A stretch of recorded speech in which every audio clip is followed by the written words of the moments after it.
경찰 수사관들이 파란색 상자를 들고 건물을 빠져나옵니다.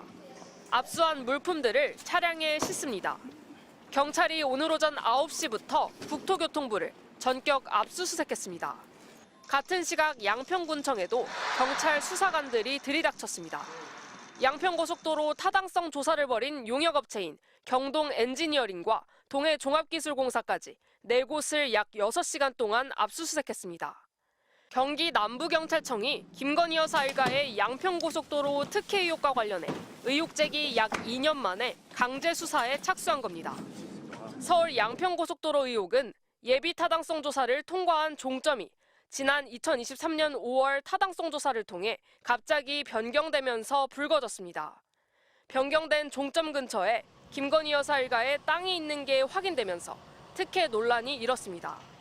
주택을 지어서 엄청난 세착을 노릴 수가 있게 되는 것입니다. 누구로 치우려는 개각을 밝히십시오. 당시 원희룡 국토부 장관은 사업 타당성을 검토한 용역업체가 제안한 걸 받아들인 것뿐이라고 주장했습니다. 양평 군민들의 절대적인 요구를 반영을 해서 타당성 조사 영향을 받은 이 전문 과학기술자들이 노선을 검토하는 과정에서 지금 문제가 되는 대안이 나오게 되는 겁니다.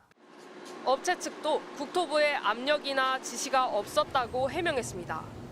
하지만 예비 타당성 조사까지 통과하는 등 6년 이상 유지된 원안인데 업체가 용역 착수 50일 만에 변경안을 내놓은 건 이른바 보이지 않는 손이 작용한 거라는 의혹이 커졌습니다. 실제로 원안보다 변경안이 비용 대비 편익, 즉 경제성이 앞선다는 근거도 정확히 제시되지 못했습니다. 민주당 경기도당과 시민단체들은 지난 2023년 원희룡 전 장관이 고속도로 종점을 변경해 특혜를 줬다고 고발했습니다.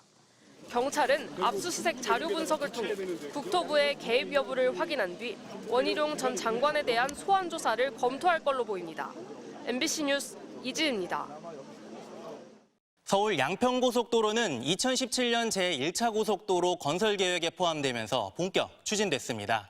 상습 정체 구역인 국도 6호선의 통행량을 분산시키고 서울로 가는 접근성을 높인다는 게 이 고속도로의 구상입니다. 경기도 하남을 출발해 종점, 다른 고속도로와 만나는 분기점은 양서면이었습니다. 2021년 예비 타당성 조사까지는 그랬습니다.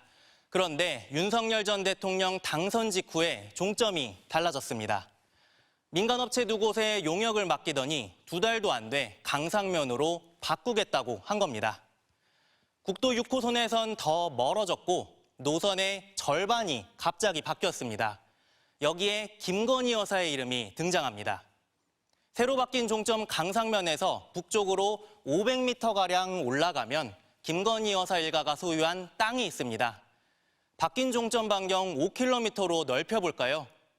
김건희 여사 일가와 가족회사의 땅이 29개 필지 39,000제곱미터로 늘어납니다. 축구장 5개 크기입니다. 원희룡 전 국토부 장관은 김 여사 땅을 몰랐다고 했습니다. 김건희 여사 땅이 거기 있었다는 것을 이 사건이 불거지기 전에 조금이라도 인지하는 게 있었다고 한다면 장관직을 걸 뿐만 아니라 정치 생명을 걸겠습니다. 하지만 김 여사가 소유한 땅은 윤석열 전 대통령 재산 내역에 이미 공개돼 있습니다. 더구나 김 여사 일가와 가족회사는 서울 양평고속도로가 추진된 2017년 이후에도 5개 필지를 더 사들였습니다. 하지만 감사도 수사도 진전이 없었습니다. 국토부는 국회 요청 1년 6개월이 지나서야 자체 감사 결과를 내놨습니다. 공무원 7명이 징계를 받았는데 행정적 관리 소홀 책임만 물었을 뿐 정작 왜 종점을 바꾸게 됐는지는 밝히지 않았습니다.